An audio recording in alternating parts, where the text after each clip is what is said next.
हामी चाहिँ आज सिक्रे दोकानमा छौँ है त गाइस। उहाँ चाहिँ हाम्रो यहाँको सबभन्दा ह्यान्डसम मान्छे, त्यस पछाडिको म छु।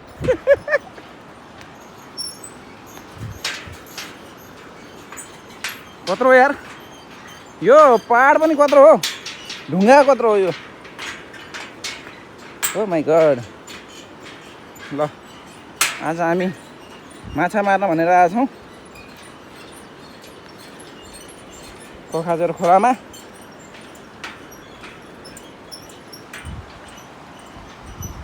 झर्ला जस्तो लाग्छ हो एकचोटि। हट कम त अग्लो छ यार। तपाईँको एउटा चस्मा कालो, अर्को सेतो छ, के हो यो? यसको राज के हो? झन् त यो बागमती खोला कस्तो, तर त्यही खोलेर आउँथ्यो है।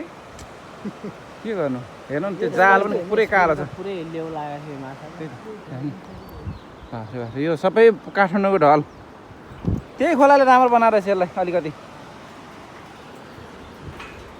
डरै लाग्दछ हो ठाउँ पनि माया यसलाई।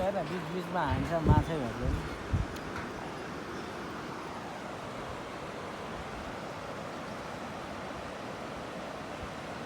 यस्तो पानीमा हट्ट यार, कस्तो फोहोर पानी हो यहाँ आउँदाखेरि। ल यो कुन ठाउँ हो? यो काभ्रे हिँड्दै, काभ्रे र मकनपुरको जोड्ने ठाउँ नि हो। काभ्रे मकनपुर यो सिन्धुली, काभ्रे सिन्धुली यतातिर पर्ने भयो। यो सिन्धुली होला, यो डाँडा सिन्धुली, यो काभ्रे, यो मकनपुर।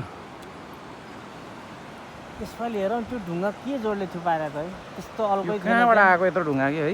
हेर्नु न साँच्चै हो, यो ढुङ्गै थिएन त। ल ठिक छ, जाउँ।